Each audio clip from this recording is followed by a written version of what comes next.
na.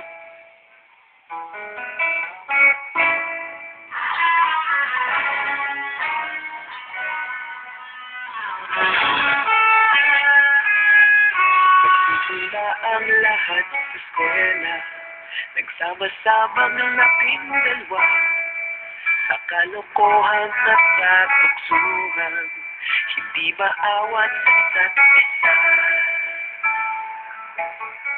Madalas ang sabay sa cafeteria, isang barkada na kay saya, laging may hawak-hawak na gitara, konting unsyok lamang kakatana. Kay simple lamang ng buhay noon, walang mabibigat na suliranin. Problema lamang laging kulang ang datong. Saan na napunta ang panahon? Saan na nga ba? Saan na nga ba? Saan na napunta ang panahon? Saan na nga ba? Saan na nga ba? Saan na napunta ang panahon? Sa unang liyaw kami magkasama, magkasabot sa pambobola. Walang sikreto kayong tinatago, okay sarap ng pamahagkata.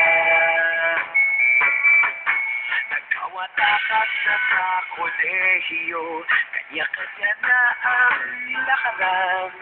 Kahit minsanan na lang kung makita, pagkakaibigay hindi nawala. At kung saan na napatpat ang ilan, sa dating eskwela meron din naiwan. Meron pa ng mga ilang nawala na lang, nakakamiss ng dating samahan. Saan na nga ba? Saan na nga ba? Saan na nga bang barkada ngayon? Saan na nga ba? Saan na nga ba? Saan na nga bang barkada ngayon?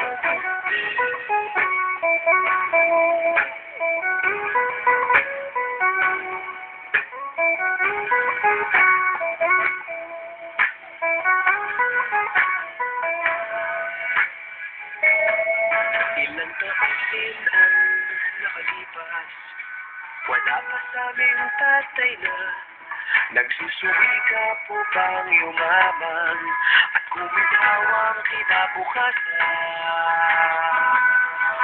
Paminsan-minsan kami nagkikita, mga naiwan at natira, at kaya nung araw namin sa eskwela, pag magkasama'y nagwawala.